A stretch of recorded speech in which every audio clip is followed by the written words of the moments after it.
ISO 25000 como estándar para poder definir requerimientos y evaluar la calidad de un producto de software, podemos utilizarlo como marco de trabajo para poder identificar los diferentes atributos de calidad que como arquitectos podemos o debemos tratar de investigar con nuestros usuarios. Este estándar o este marco de trabajo, desde la perspectiva de atributos de calidad, nos va a decir: hay 8 características principales que debemos incorporar o que debemos identificar al momento de definir una arquitectura de software. La primera es la funcionalidad, la segunda es la fiabilidad, la tercera es la eficiencia, la cuarta es la operatividad o la usabilidad que se conoce comúnmente, la quinta es la seguridad, la sexta es la modificabilidad, la séptima es la portabilidad y la octava sería la compatibilidad del software con el entorno y con otros software que estén instalados allí.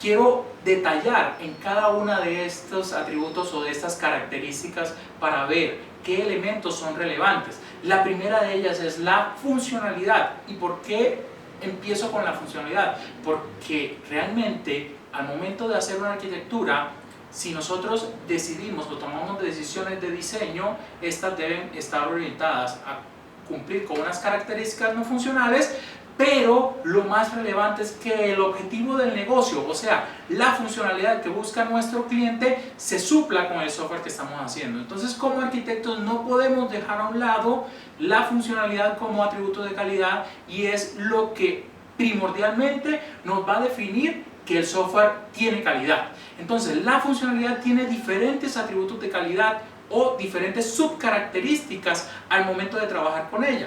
Pero las más relevantes al momento de empezar a investigar o indagar atributos de calidad son la adecuación del software, o sea, cuáles son esas capacidades que tiene la aplicación o que debería tener la aplicación para ofrecer un conjunto adecuado de funciones y tareas para lograr el objetivo de negocio, o sea, cómo es o qué tan adecuado es lo que nos pide el cliente para lo que es el objetivo de negocio. Y miren que allí hay algo muy importante de las características que debe tener un arquitecto de software, y es que nosotros debemos tener visión de negocio. Si nosotros no sabemos o no conocemos el negocio, es muy difícil que definamos una arquitectura que esté orientada a lograr esos objetivos. Entonces, encontrar un software adecuado y tomar decisiones que sean adecuadas para el tipo de negocio es muy relevante al momento de identificar requerimientos. La segunda característica que a veces se nos pasa mucho en el tema de la funcionalidad es qué tan preciso o qué tan exacto debe ser el software. Entonces ahí llega el atributo de calidad de exactitud, o sea, cómo el software entrega resultados correctos y cómo esos resultados correctos tienen un nivel de precisión necesario. ¿Y esto en qué ámbitos puede ser muy relevante? Con el tema de la exactitud, recuerdo una aplicación, un momento que era arquitecto líder, y los desarrolladores y el equipo de arquitectura tomó la decisión de que se tenía que truncar un valor de los impuestos que pagaban los contribuyentes. Llegó el gobierno nacional y dijo: no, eso no se puede hacer, porque si se redondea por encima, realmente se pierde o se está poniendo a los contribuyentes a dar más dinero de lo que deberían dar. La política es truncar los valores. Entonces vinieron un sinnúmero de discusiones y de peleas, porque realmente no tuvimos en cuenta al principio los requerimientos no funcionales que tenían que ver con la exactitud del software. Actualmente se está trabajando mucho con elementos de alta precisión en Internet de las cosas y con geoposicionamiento. Por ejemplo, qué tanto un sensor de temperatura debe ser preciso con la temperatura que manda, o qué tanto, si hiciéramos un vehículo o software para controlar los frenos de un vehículo, qué tan preciso tiene que ser ese software al momento de enviar las señales para que el freno se active. O si estamos trabajando con software de geoposicionamiento, cómo nosotros definimos las métricas de calidad para garantizar que la posición que se está identificando es tan precisa en un rango de metros definido. Entonces, la exactitud como atributo de calidad se vuelve un elemento muy relevante al momento de definir o de entregar la funcionalidad del software. El otro atributo de calidad que sí es muy importante en todo software es la eficiencia o el desempeño. En la eficiencia no podemos solamente pensar que se trata de los tiempos de respuesta porque puede ser muy difícil de medir en algunas ocasiones, o puede ser que no tengamos toda la dimensión de lo que puede afectar la eficiencia de un software. Cuando hablamos de ISO 25000 hay dos elementos importantes al momento de trabajar o identificar los problemas de eficiencia que se pueden presentar al momento de definir una arquitectura de software. Lo primero es los tiempos de respuesta. Siempre va a ser algo imperativo poder investigarlos, poder identificarlos, y no es solamente sacar un valor de la manga y decir bajo tales condiciones nosotros decimos que son 4 segundos o 3 segundos que se debe demorar una página o un sitio o una aplicación o una base de datos. No, la definición de tiempos de respuesta va ligado directamente a los procesos de negocio. ¿Cómo así?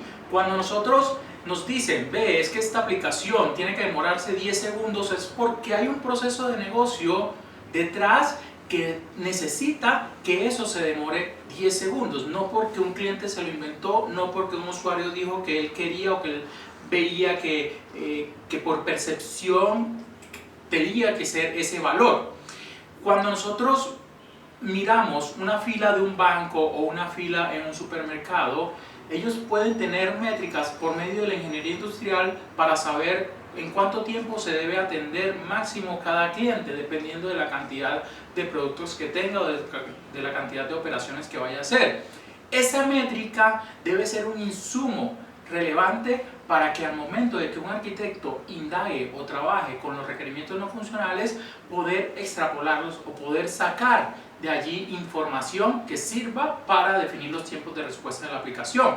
Ahora, los tiempos de respuesta de una aplicación no solamente es cuánto se demora en responder o en dar una respuesta final al usuario, sino que hay que discriminar los diferentes elementos que afectan ese tiempo de respuesta, que es la latencia y el tiempo de procesamiento. La latencia la podemos definir en algunos casos como todo ese tiempo desde que la petición se va hasta que la petición regresa, pero yo personalmente lo quiero definir como el tiempo en el cual se demora en dar la respuesta efectiva o en pintar la respuesta efectiva cuando hablamos de una aplicación web. O sea, el tiempo de latencia va a ser ese tiempo muerto que la aplicación no está haciendo un procesamiento real. El otro aspecto que puede afectar los tiempos de respuesta es el tiempo de procesamiento, y ahí vienen varios factores que pueden involucrarse al momento de procesar, como por ejemplo los tiempos de consulta en base de datos, los tiempos de transferencia de información de un módulo a otro, los tiempos en los cuales se hace procesos de encripción o desencripción de cierta información. O sea, hay muchos elementos que pueden afectar los tiempos de respuesta de una aplicación, y nosotros debemos ser conscientes al momento de identificar requerimientos no funcionales. El otro aspecto muy importante para la eficiencia de una aplicación es el uso de los recursos. O sea, la aplicación no se vuelve lenta solamente porque responde lentamente. No, la aplicación se vuelve lenta o no está trabajando eficientemente porque no usa adecuadamente los recursos que fueron asignados, como por ejemplo las escrituras a disco. En ese momento puede ser con tanta información, con trabajo con Big Data, con trabajo con sensores, con trabajo con fuentes de información diversas, puede ser un componente que dé demasiada lentitud al momento de procesar información. O sea, qué tanto o qué tan rápido es escribir al disco, o qué tan lento o qué tan rápido es leer de un disco. Y máxime cuando nosotros trabajamos en arquitecturas en la nube. Si hablamos de un Amazon con todos sus bloques elásticos, si hablamos de los bloques de almacenamiento de Google, estamos mirando que toda la arquitectura de almacenamiento, toda la arquitectura de disco ya está en esquemas remotos. Esto hace que los tiempos de latencia, los tiempos de escritura, al momento de trabajar con estos elementos remotos, se vuelvan mucho más lento. Ellos nos cobran además por escrituras y por lecturas de disco. O sea que el definir elementos que me limiten o que me restrinjan ese uso de disco también se vuelve relevante. Lo mismo pasa con recursos como el ancho de banda. El ancho de banda, cuando hablamos de arquitectura en la nube, también se vuelve algo que es restrictivo, porque nos cobran por ancho de banda o porque simplemente no podemos tener transacciones o tener operaciones que utilicen todo el ancho de banda.